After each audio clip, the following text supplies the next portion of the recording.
দুই শালিক ধারাবাহিকের আগামী পর্বের আপডেট নিয়ে চলে এসেছে বন্ধুরা। ভিডিওটিতে লাইক দিয়ে চ্যানেলটি সাবস্ক্রাইব করে দিয়ে পুরো ভিডিওটি দেখতে থাকুন। আজকে এই পর্বে দেখতে পাবেন যে দেবা, আখি এবং ঝিলিক সবাইকে একসঙ্গে দেখতে পায় গৌরব। হ্যাঁ বন্ধুরা, এমনটাই দেখতে পাবেন আপনারা দুই শালিক ধারাবাহিকের আগামী পর্বে। ঝিলিক বলে, মা আসলে আপনার ছেলে না বলেছিল যে আমার হাত ধরে ঘুরবে। এটা শুনে গৌরব চমকে যায়। আবার ঝিলিক বানিয়ে বানিয়ে বলে যে আমি বললাম যে পরে ঘুরবো, সে নিয়েও যথেষ্ট অশান্তি। এরপর গৌরব তার মাকে বলে, তুমি ওকে লাই দিয়ে দিয়ে মাথায় তুলেছো মা, তাই নিয়ে ও এত বড় কথা বলছে আজ।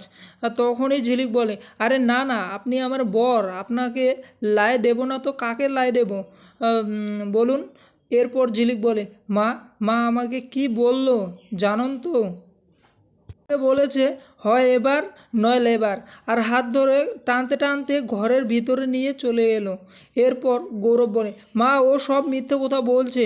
তখনই গার্গী বলে, কোথায় রে, কোথায় ও মিথ্যে কথা বলছে, কোথায় ও মিথ্যাবাদী? আমরা তো সবাই দেখলাম যে তুই ওকে হাত ধরে টানতে টানতে নিয়ে এলি। এরপর গৌরব বলে, তোর কি মাথা খারাপ হয়ে গেছে গার্গী?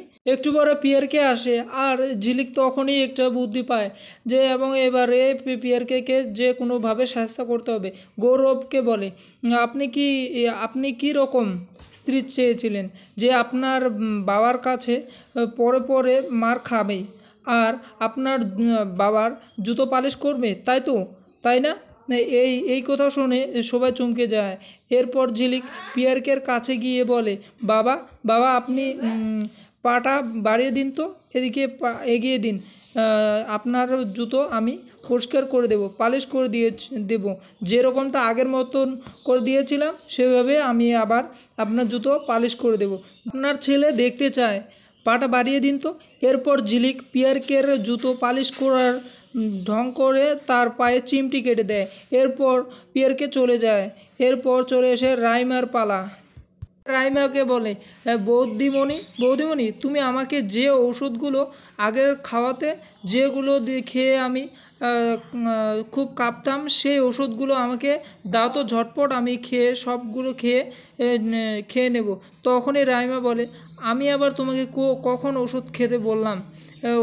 কোনো তো ওষুধ খাওয়ায়নি।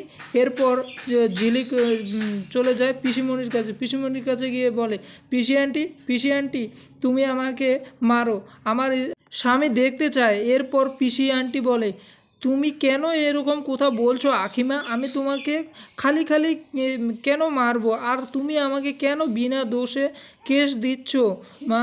এরপর সবাই চলে গেলে ঝিলিক কাঁদতে থাকে। অন্যদিকে দেবা বস্তিতে সরস্বতী মায়ের পুজো শুরু হয়ে যায়। দেবা আখির জন্য অপেক্ষা করতে থাকে। তখনই আখি চলে আসে এবং আখিকে দেখে দেবা অন্য রকম হয়ে যায় এবং চমকে যায় যে আখি এরকমটা কেন আজ হয়ে গেল, আজ ওকে তো অন্যরকম দেখাচ্ছে। আখিকে দেখে আজকে কেন এমন হচ্ছে আমার বুকের ভিতরটা। এরপর অঞ্জলি দেওয়া শুরু হয়ে যায়। অঞ্জলি দিয়ে সবাই খুব খুশি হয়ে যায়। এরপর বেশ সুন্দর করে সবাই অঞ্জলি দেয়। অন্যদিকে ছাতা বাড়িতেও একই রকমভাবে পুজো দিয়ে হচ্ছে। ঝিলিক গৌরবের হাতে ফুল দিয়ে বলে, বেশি বেশি বেশি বাংলার 5-এর মতো করে আছে দেখ। এরপর দেবা ঝিলিককে ফোন করে বলে, ঝিলিক তুই আমার সাথে এখনই দেখা কর প্লিজ। এরপর ঝিলিক দেখা করতে যায়। দেবা বলে, তুই আমার ব্যাপারে কি বলছিস আখিকে, যেটা আমাকে বলা যায় না? এরপর ঝিলিক বলে, আরে বাবা ওসব ছাড়, আজকে ভ্যালেন্টাইন্স ডে, আজকে বউকে নিয়ে একটু ঘুরতে বেরো। এরপর আমিও আমার পিয়ারে লালকে নিয়ে বেরোবো। এরপর ঝিলিক দেবাকে জড়িয়ে ধরে বলে, জয় ভ্যালেন্টাইন্স ডে। তখনই এদিকে গৌরব চলে আসে আর দেখতে পায় এদিকে আখি এসে বলে, থামুন তো থামুন, শুধু শুধু নিজেদের মধ্যে ঝামেলা করছেন। এই কাণ্ড দেখে গৌরব অজ্ঞান হয়ে পড়ে যায় আর সে ভাবতে থাকে কোনটা আখি আর কোনটা ঝিলিক। সে বুঝতে পারে না সে তার কোনটা, যে তার স্ত্রী কোনটা আর কোনটা কে।